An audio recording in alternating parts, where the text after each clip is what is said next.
He's the baddest man on the planet. He's the heavyweight champion of the world. It's Francis Ngannou on this week's Food Truck Diaries. And we booked him really short notice, so we couldn't get him a food truck. So I went and picked up chicken sandwiches, and we got him out of the trunk of my car.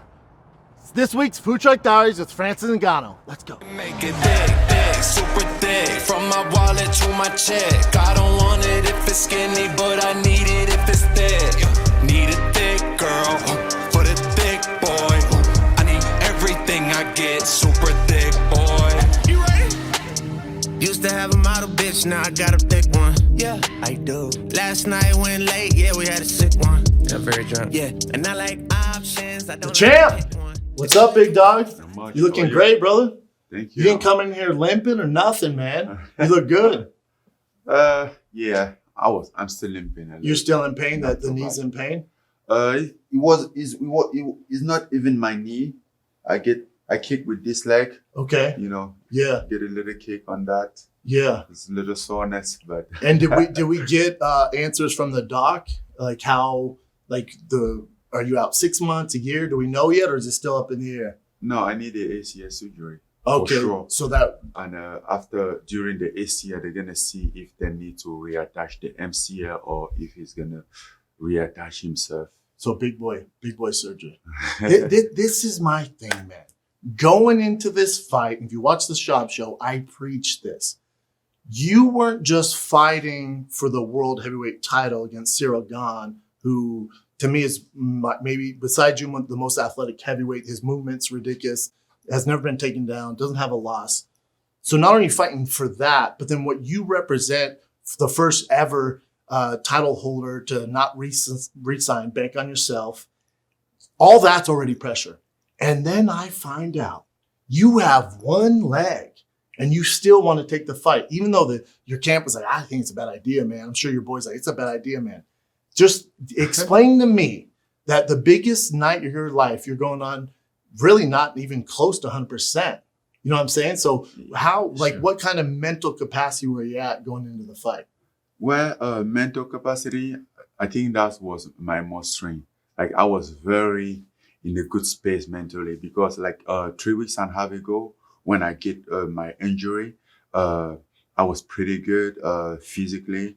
And after that time, I kind of been into a dark position, doubting about if I can fight or not. Yeah.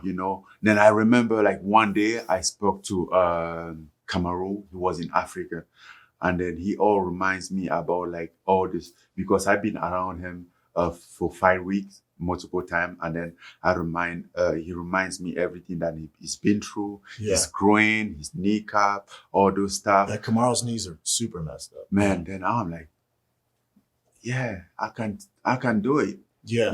Because with being with him in the 5 week, knowing all what's going on, and I'm like, why he didn't call out this fight? Yeah. Then he go out there and you see the performance that he executed. I'm like, shit, something must be happening in there. Yeah. I think that's the It gave you moment that I inspiration. decided, I'm not calling this fight. Wow. Yeah, he really inspired me at that time. I'm like, I'm not calling this fight out. I know he's been going through fight without 3 weeks sparring. Yeah. And that's exactly what's happened to me. Yeah. Because after this, my knee was so messed up. I couldn't, even striking the first week, I couldn't do it. It was after 1 week that I could hit meat properly. I was just doing a bike. Then I could hit meat. But since then, all my training camp schedule fell apart. Wrestling, jiu-jitsu, grappling, I couldn't do anything because when I was even trying to ground and pound, the position wasn't good at all. I just quit on that. But I knew that night I'm going to go there and it's going to be that day that I need to give everything in that octagon. And then if I have to left that leg in the octagon, but walk out with a victory, I'm gonna do it. But I better. It's insane. Kudos to you, man. It's inspiring. It's insane. It's insane. When you're in the locker room shout out to your coach Thiccc, was he ever all right, man? Let's make sure we hide the legs off. He had 2 knee braces on, so he wouldn't know which leg to do. But then the grappling, because it's nothing nobody knows out there listening to this or watching this. It's you're not a grappling specialist. So was the game plan to take him down? Like, was that always the game plan? No, he wasn't always the game plan. He was a part of, it was an option.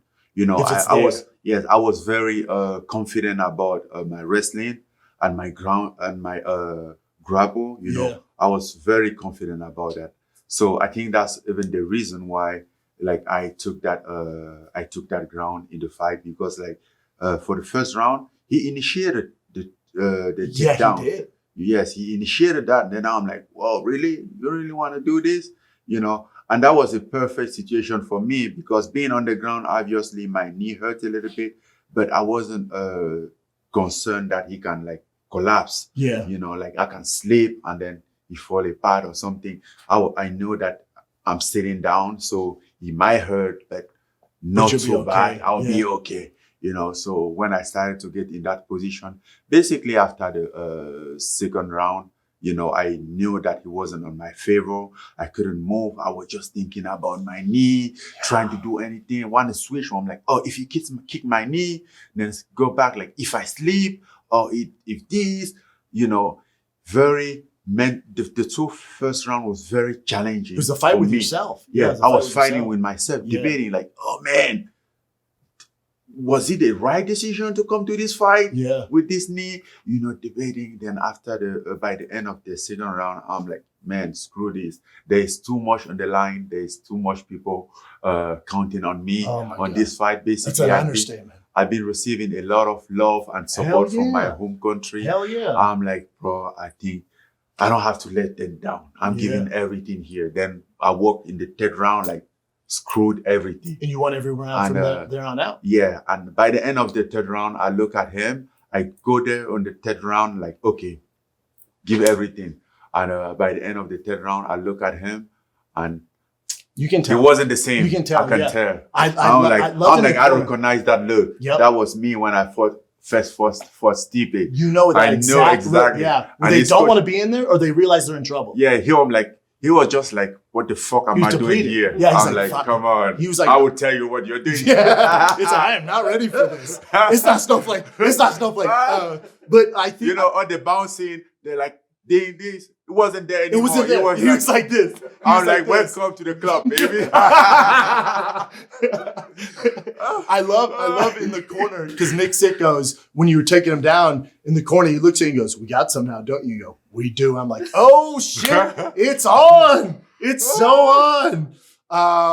It's so inspirational, man. But we knew like the first two rounds, if we go past 2 rounds, the first 2 rounds gonna be the toughest, because it's gonna be fresh, it's gonna be moving. Yeah, it's moving.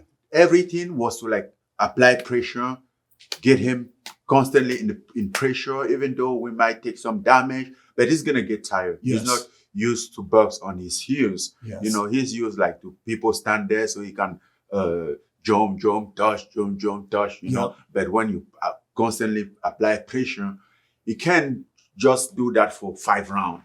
So after 2 rounds, I'm like, yeah, it might be slowing down at this time. You can initiate wrestling and all this stuff. You know, it's not as fresh as it was before. So it's a little easier by that time. Was this the happiest you've ever been after a win? Oh man, all the pressure going to it? I was relieved. Like, you know, I feel like I had a truck on my head. I was just relieved, like, and then I'm like, oh, we win a fight, let's go party. I'm like, bro, leave me. I'm partying. Chill. Like right now in my mind is a party. Like I'm chilling. I'm good. You know, I'm good. Yeah. Like I didn't care about anything at that time. Like I'm How good. could you? And then well, I'll feed you after this. At least we have some time, especially having knee surgery, to eat delicious food. And so you get off your diet today. But I'll before we get food, there was a lot of hype around the training footage. You guys were training partners. Yeah. Being a former fighter, people would ask me, "Oh, do you see the training footage?" And I go, "I don't care. We're talking about," to quote Allen Iverson, "we're talking about practice. We're talking about practice. Yeah. I need to know what happened in that.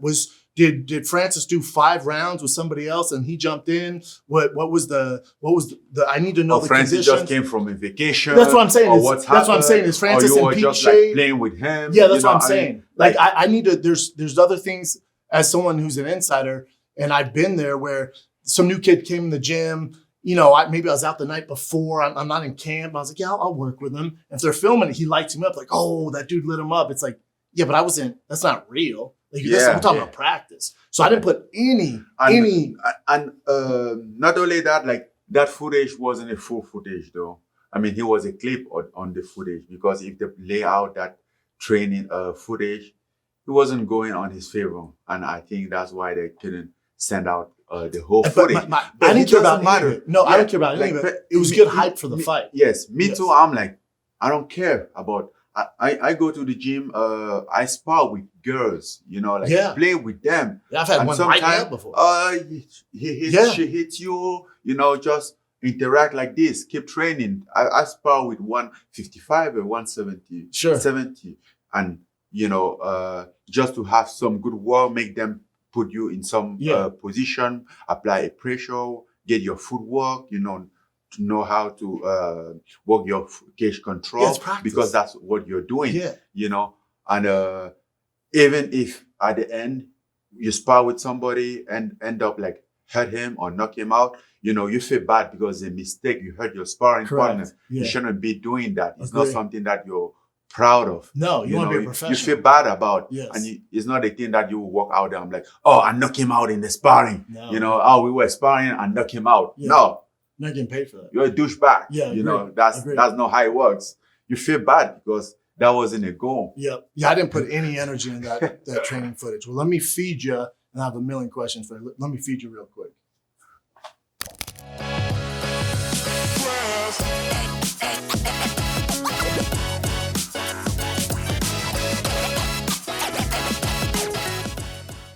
All right, Francis, it's called Food Truck Diaries, but because we booked you on short notice, not a lot of food trucks can do it on a day's notice. So I went and picked the food up for you, and this is my ride, and I think you're gonna be able to afford about 30 of these after your next deal. But I got, you better be able to. I can fit on this. You'll fit in it, man. I'm a huge guy, and I got you. But what we did is we got you some chicken sandwiches to celebrate this big win. They're in here. It looks good. It's tasty. You're going to have a little downtime with this knee, so I feel like we can chow. That's just to hold it up, Hollywood stuff. But let me feed you. The food's inside.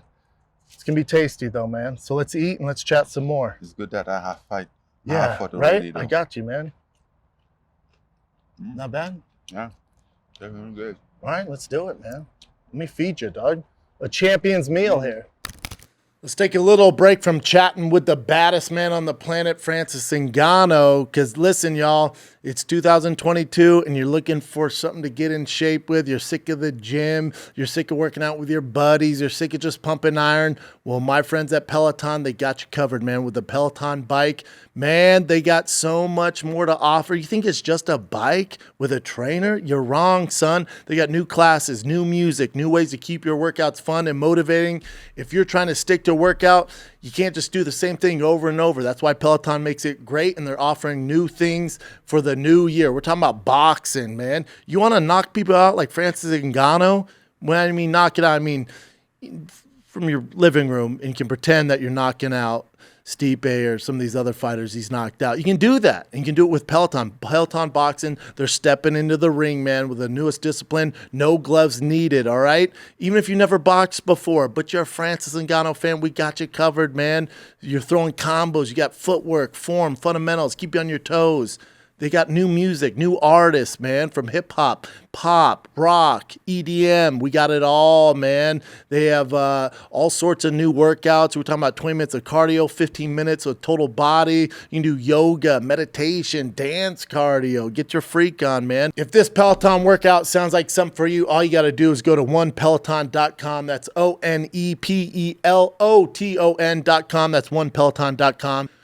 That's a wrap on the NFL playoffs, and hopefully the team you're cheering for got in, but if they didn't, it's all good. You can still make bank on the Super Bowl here in Los Angeles, California, but you got to do it at one place only. We're talking about DraftKings, all right? And if you're not a new customer, it's all good, man. They got great bets for existing customers. If you're going to bet on the Super Bowl, do a parlay, man. Combine multiple bets from the same game for a bigger payout. The more legs you add, the more money you win. win. Your boy's the parlay master.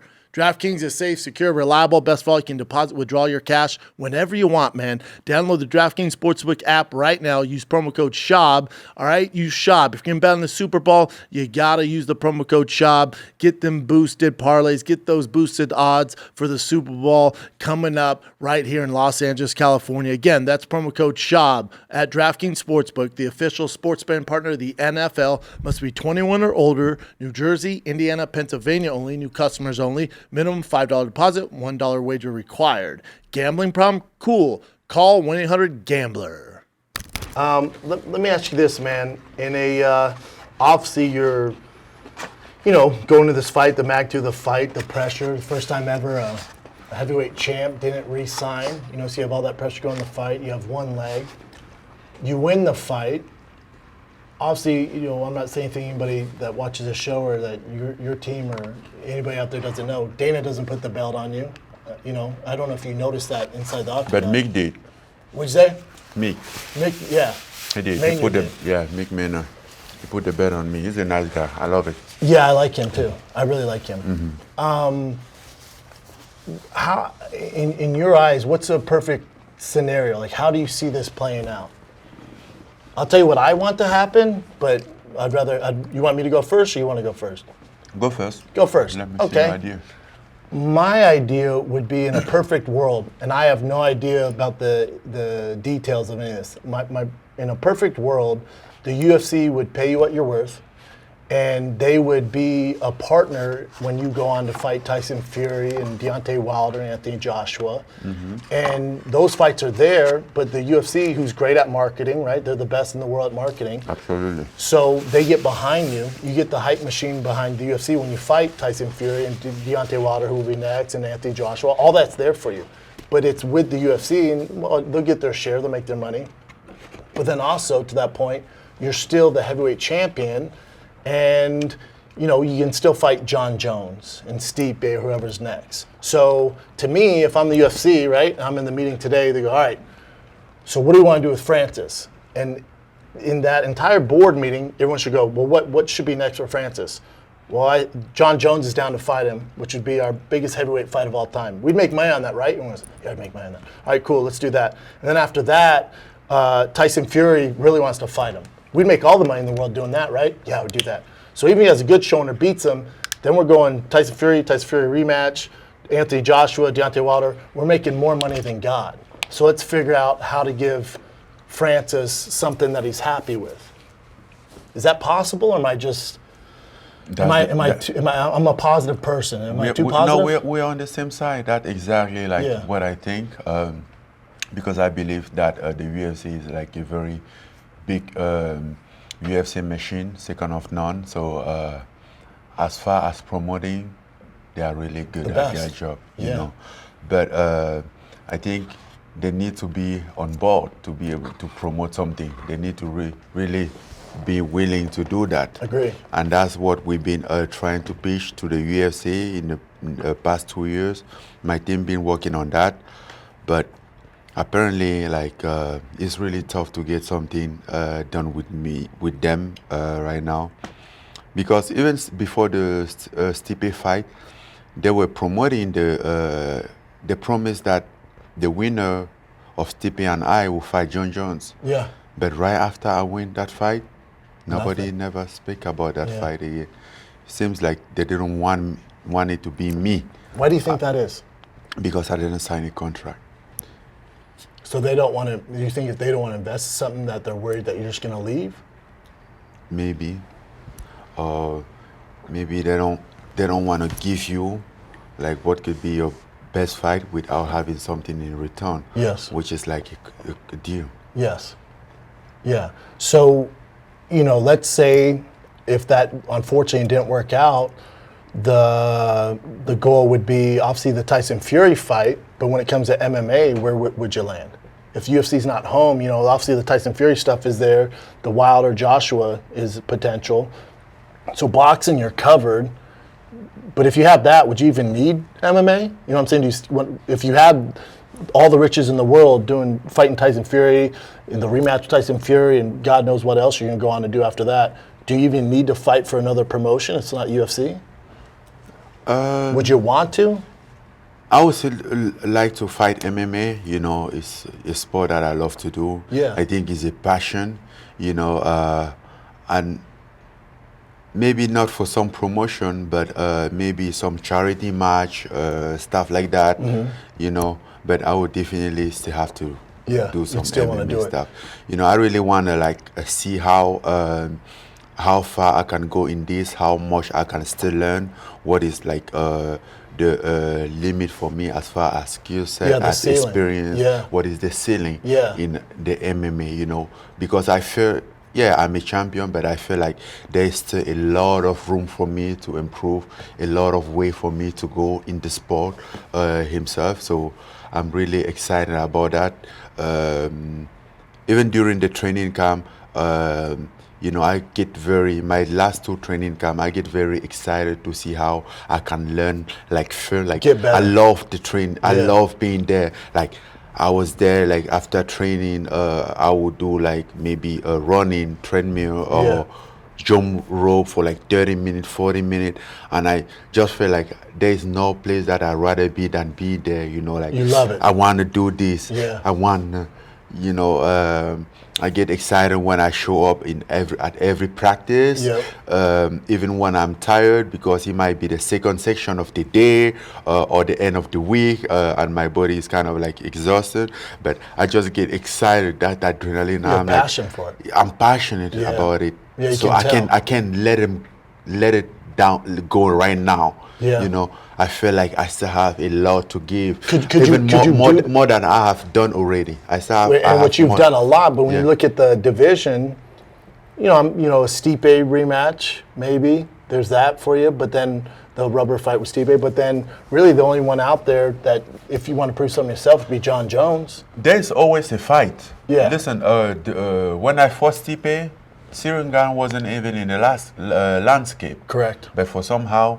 he became like the obvious thing to do. Yeah. You know, and in 3 months, you don't know who's gonna be out there and be the contender, the number 1 contender. So there will always be someone to fight. So that's not even. And when you look at that John Jones fight, do you look at it? It excites you? Do you see where you have advantages? I have really get excited about that fight for over a year since I fought Jairzinho. I think that was almost 2 years Almost ago 2 years now. ago. Yeah, and you know, get excited about it. But what is the possibility from getting that fight done? Also, there is a USA on the other side, and there's John Jones himself on the other side. A lot would have to happen to make it happen. A lot have to happen. So, But I think it would happen. That I don't know. Yeah, I think, like, you know, with the UFC, I know it's a business, but just for a legacy, like, they have to figure it out. Like, for the fans, they owe it to us to figure that out. Like, if you and John Jones don't fight for the heavyweight belt, it's such a shame, man. And for what? For money? Why I first fought for Cyril again instead of John Jones, which was the thing that was promised After you beat Stipe? After I beat Stipe, yeah.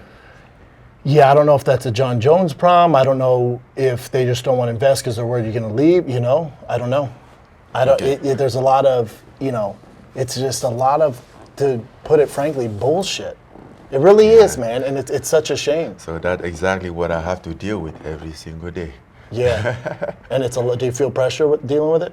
No, I seem mean, I happy. used to feel pressure about it, but I get to the point that, you know, I'm just happy, I'm satisfied, and as I said before, at this point, I'm happy from what I have done, you know, and from the life that I have, people around me, my family. You're good. That's good enough for me to be happy. And as I said, if this is the end, let it be.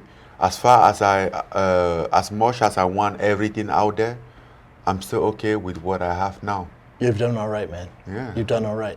And I would say this, and I'll end on this. I think, you know, whenever a fighter leaves a camp, so when you left your old coach and you went to Las Vegas, you know, it's always dicey. You know, you're banking on that coach and Thiccc and stuff like that of doing the right thing. I think no fight has ever validated a fighter for making a change in camp than this fight, because I don't know, and it's not a knock on your old camp, but I don't know if you would have had the fundamentals, the mindset to go to grappling when you had one leg if you would have stayed in France. So for me, you winning this fight and training with Thiccc, it showed that you made the right decision. Do you feel that? Yeah. I mean, It for validates sure. the decision. I never doubt my decision, but I think like mindset is not something that you train. You're either born with it or you're not? You either born with it, you either have it or you don't. Agree.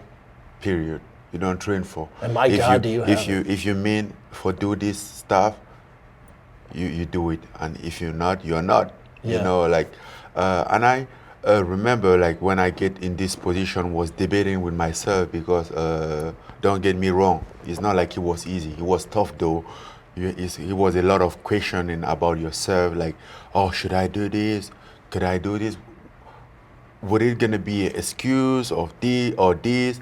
You know, trying to debating with yourself, and I have to like kind of like go back to myself, like whenever do I ever give up? Like I have overcome so many things that this even seem small, you know, in comparison of what I have been through a lot more for a loss less than now. Yeah. You know, so At at the end, I'm like, yeah, this is something that I have it. I just have to find it in me and then go out there with it. Yeah, and I don't think people realize the magnitude of what you and your agent Markel, you guys are doing, because it's never been done before.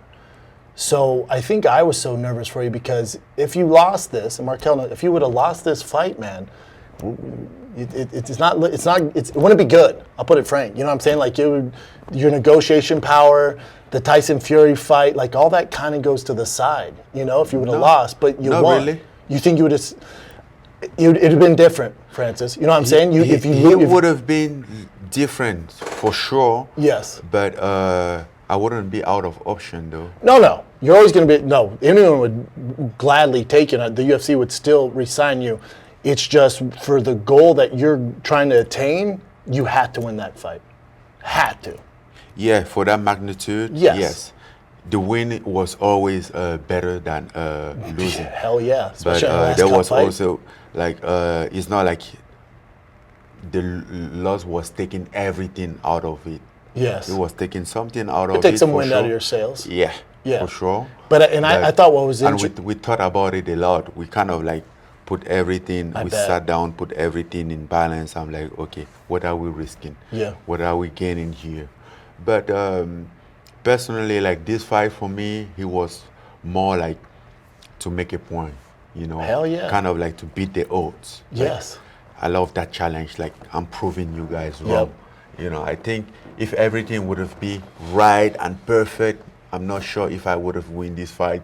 Yeah. You know. Yeah, you needed to face that adversity. That adversity, that challenge, that thing that hit your pride, and I'm like, screw this, I'm doing this. Yeah. You know, because like even when I remember we were when we took this fight, we were like, you know, we always sit down and debate about stuff with Tim Markel and others, like, and the biggest question on the table was like, what do we have to gain to this fight? We are turning a contract down, and we are still taking fight to go defend a title for 600,000. Like that's not even worth it.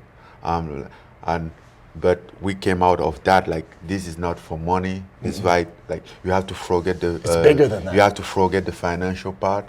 This is way more bigger than the money. Like when you look at this, yes, he has nothing to gain when you think about money. But if you take the money out, there's too much in this fight. Oh, it's going to change the game forever. Yeah. What you guys are doing is going to change the game forever. Bro. Forever. It's insane. We were right on that. You're right. Once again, we sat down, collect ourselves, and took the right decision and made it paid right. off. And people love that. Yeah. It's inspirational. I think what else is, you know, Tyson Fury immediately after your win is tweeting out. Like Tyson Fury's into it. Oh, he was tweeting He was even tweeting before all the day. fight. Even before the fight, I was so embarrassed. I'm like, man, I have a fight coming up. This guy getting one beat up. Yeah, come on, I'm gonna lose focus here. you know, but Yeah, he wants it. He's foaming Yeah. at the mouth. but after the fight, I'm pretty cool. Like chill, we have time. You have a lot of time. We dude. can go back Take care of and that forth knee. as long as Yep. you want. Take care of that knee. Eat this Yeah. chicken. Well, man, I can't tell you. You know, I've told Markel this, your agent, but what you guys are doing it's never been done before, man. And nobody roots for you guys harder. And gosh damn, I'm so proud of you, man. And happy for your win. And I can't wait to see what's next. And yeah, man, you're crushing, champ. Thank you very much. Yeah, thank you. you, Sean. The champ, We're doing Bass our Mountain best. Earth. But before you go, man, you did come in here in sandals, and I'm a sneakerhead, and so it wasn't easy to track these down. But I got a shoe for you to rock. You're a big guy, so I have to think about comfort. So these shoes are for you. They're the Sakai and Nike collab, and they're the vaporizers, because you vaporize people. And these are hard to find for a big guy. You have a Japanese company that collabed. And now I had them put red laces in them, so it actually represents the flag of your home country. So they're Holy comfy. shit. You got rock sandals on now. Let's go ahead and burn those, and then you can put those on, Doug. So those are just for you, man. Thank you very much. And when your knee's better, those will be good to run in, good with jeans. You're gonna flying back to Africa in those, man. They're dope. So this is for running? Those are for whatever you think it's want, for- man. yeah. You can run in them, but I'd wear jeans with them. Like, they'd look dope with that. It's a comfy shoe for a big dude, man. So, yeah. Okay. Yeah, man. Those are for you, brother. thank yeah, you very thank you, much. man. Yeah, Appreciate you got you. it, champ. Enjoy those. Thanks. The champ. Make it thick, thick, super thick. From my wallet to my check. I